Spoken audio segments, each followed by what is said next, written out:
पाठ 18 कहानी लेखन। बच्चों, आपने बहुत सी कहानियाँ सुनी होंगी। घर में अपनी दादी या नानी से, स्कूल में अपने अध्यापक अध्यापिकाओं से तथा कुछ छोटी छोटी कहानियाँ अपने पिछली कक्षाओं में भी पढ़ी होंगी। कहानियों को पढ़ना और सुनना सभी को अच्छा लगता है। कहानी सदैव भूतकाल में होती है। अभ्यास के द्वारा कहानी लिखने में कुशलता प्राप्त की जा सकती है। प्रत्येक कहानी में कोई न कोई संदेश छिपा होता है। कहानी लेखन की विधि: पहले कुछ कहानियाँ पढ़नी चाहिए, फिर सोचना चाहिए कि किस कहानी में क्या लिखा गया है, क्या शिक्षा दी गई है और कैसे, किस घटना द्वारा क्या संदेश दिया गया है। कहानी लेखन में शब्दों की सीमा का ध्यान रखना चाहिए। कहानी सदैव भूतकाल में लिखनी चाहिए। कहानी के अंत में उससे मिलने वाली शिक्षा का उल्लेख करना चाहिए। कहानी स्तरीय अर्थात शिक्षाप्रद होनी चाहिए। बुद्धि बल से श्रेष्ठ। एक व्यापारी था। वह आसपास के गांव में टोपियां बेचता था। एक दिन वह टोपियां बेचने जा रहा था। रास्ते में गर्मी व थकान के कारण वह एक पेड़ के नीचे बैठकर आराम करने लगा। जल्दी ही उसे नींद आ गई। उस पेड़ पर कई बंदर बैठे थे। व्यापारी के सो जाने पर उन्होंने उसके थैले में से टोपियां निकाली और अपने अपने सिरों पर पहन ली और पेड़ पर चढ़ गए। कुछ देर बाद व्यापारी की आंखें खुली तो उसने देखा कि बंदरों ने उसके थैले की सभी टोपियां निकालकर पहन ली हैं। वह हैरान रह गया। व्यापारी जानता था कि बंदर नकलची होते हैं। उसने गुस्से से अपनी टोपी नीचे जमीन पर फेंक दी। यह देखकर सभी बंदरों ने भी अपनी अपनी टोपियां जमीन पर फेंक दी। व्यापारी ने टोपियां इकट्ठी कर ली और खुश होता हुआ वहां से चला गया। शिक्षा: हमें मुसीबत के समय बुद्धि से काम लेना चाहिए, क्योंकि बुद्धि बल से श्रेष्ठ होती है। बोल का मोल। एक बूढ़े आदमी के 3 बेटे थे। उन तीनों का स्वभाव अलग अलग था। तीनों अपनी अपनी धुन में मस्त रहते थे। एक बार वे चारों लोग लंबी यात्रा से घर लौट रहे थे। यात्रा में उनका सारा धन समाप्त हो गया। वे भूख से पीड़ित, थके और निराश थे, लेकिन किसी प्रकार घर पहुंचना चाहते थे। रास्ते में उन्हें एक व्यापारी मिला। उसकी गाड़ी में अनेक प्रकार के खाद्य पदार्थ थे। पिता ने अपने पुत्रों से कहा, बेटे, जाकर व्यापारी से बोलो, शायद वह हमें अपने पास से कुछ खाने को दे दे। बिना कुछ खाए पिए तो हम अब घर भी नहीं पहुंच सकते। अपने पिता की बात सुनकर बड़ा बेटा व्यापारी के पास गया और कहा, तेरे पास इतना सामान है, इसमें से थोड़ा हमें दे, हम भूख से मर रहे हैं। व्यापारी उसकी कड़वी बात सुनकर सोचने लगा, ये कितना मूर्ख है, शिष्टाचार नहीं जानता।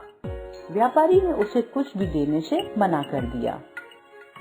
फिर दूसरा पुत्र व्यापारी के पास गया और कहने लगा, तुम्हारे पास इतना कुछ है, हमें भी खाने को दे दो, हमें भूख सता रही है। यह सुनकर व्यापारी ने थोड़ा सा रूखा सूखा पकवान उसे खाने के लिए दे दिया। उसके बाद तीसरा बेटा व्यापारी के पास गया। उसने जाकर व्यापारी को प्रणाम किया और विनम्र वाणी से बोला, हम बहुत भूखे हैं, इस मुसीबत के समय हमें केवल आपका सहारा है। मैं बड़ी आशा लेकर आपके पास आया हूँ। यह सुनकर व्यापारी का दिल पसीज उठा और उसने कहा, मित्र, यह सब कुछ हम सबका है। मैं गाड़ी तुम्हारे पिता और भाइयों के पास ले चलता हूँ। व्यापारी को देख उस वृद्ध पिता ने तीनों पुत्रों से कहा, क्या अब भी तुम बोल का मोल नहीं समझे? शिक्षा: हमें दूसरों से बात करने के लिए मीठी वाणी का प्रयोग करना चाहिए। विनम्र वाणी से शत्रु भी मित्र बन जाते हैं। स्वार्थी मित्र। एक गांव में 2 मित्र रहते थे। एक का नाम रोहन और दूसरे का नाम राजन था। एक बार वे दोनों पास के नगर में जा रहे थे। उनके गांव और नगर के बीच घना जंगल था। जंगल में तरह तरह के जानवरों की आवाज सुनाई बेटी थी। दोनों मित्र जंगल से होकर गुजर रहे थे कि सामने से एक भालू आता हुआ दिखाई दिया। भालू को देखकर दोनों मित्र डर गए। जैसे ही भालू निकट आया तो रोहन तुरंत पेड़ पर चढ़ गया। रोहन दुबला पतला था, इसलिए उसे पेड़ पर चढ़ते देर नहीं लगी, परंतु राजन का शरीर भारी था, इस कारण वे पेड़ पर ना चढ़ सका। रोहन ने पेड़ पर चढ़ने में उसकी कोई सहायता नहीं की। राजन भूमि पर खड़ा रह गया। अचानक उसे अपने दादाजी की बात याद आई। उसके दादाजी ने बताया था कि भालू ऐसे व्यक्ति को हानि नहीं पहुंचाता जो मर गया हो। बस तुरंत वह जमीन पर लेट गया और अपनी सांसें रोक ली। अपनी आंखें बंद करके वह ऐसे लेटा रहा जैसे कि मर गया हो। भालू ने राजन को सूंघा और जब देखा कि उसकी सांसें नहीं चल रही हैं, तो उसे मृत जानकर वह उसे छोड़कर चला गया। रोहन पेड़ पर बैठा यह सब दृश्य देख रहा था। जब भालू वहां से चला गया तो राजन वहां से उठ गया। रोहन भी पेड़ से नीचे आ गया। रोहन ने राजन से पूछा, मित्र, वह भालू तुम्हारे कान में क्या कह रहा था? राजन बोला, नहीं भाई, कोई खास बात नहीं थी। रोहन फिर बोला, नहीं, तुम मुझसे कुछ छिपा रहे हो, सच सच बताओ, भालू ने तुम्हारे कान में क्या कहा था? राजन बोला, भालू ने कहा, कभी भी स्वार्थी मित्र पर भरोसा मत करो। राजन की बात सुनकर रोहन का सिर शर्म से झुक गया। शिक्षा: सच्चा मित्र वही होता है जो मुसीबत के समय काम आता है। लालची सेठ और साधु। एक गांव में एक सेठ था, बहुत ही लालची और कंजूस। जब सेठ सुबह उठता, उसी समय से अधिक धन कमाने व कम खर्च करने के लिए नए नए तरीके खोजता रहता था। सेठ की यह आदत इतनी खराब थी कि अगर कोई भिखारी भीख मांगता तो वह सेठ मुंह फेर लेता था। गांव के लोगों और भिखारी आदि को पता था कि यह सेठ बड़ा ही कंजूस आदमी है, इसकी सहायता मांगने का कोई मतलब नहीं। एक दिन एक साधु उस सेठ के पास आया और सेठ के आगे अपने हाथ फैलाए कुछ भी देने के लिए।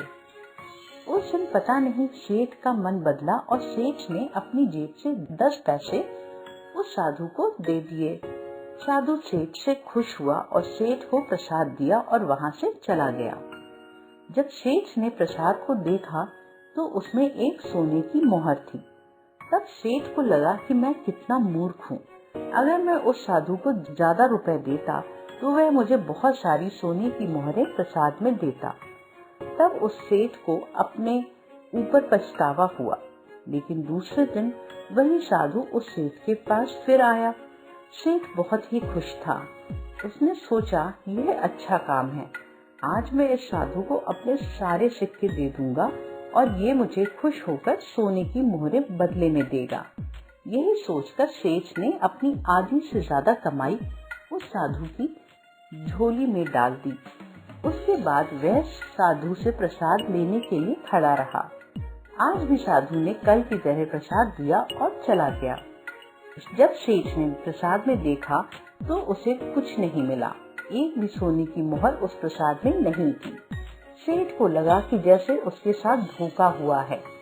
तभी सेठ की पत्नी ने कहा कि आपको इस बात से दुखी नहीं होना चाहिए, बल्कि यह शिक्षा लेनी चाहिए कि ज्यादा लालच करने वाले का अंत में उसकी अपेक्षा से ज्यादा चला जाता है।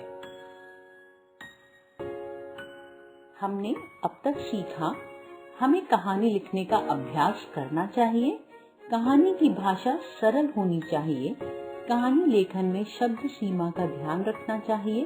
कहानी स्तरीय होनी चाहिए। कहानी शिक्षाप्रद होनी चाहिए।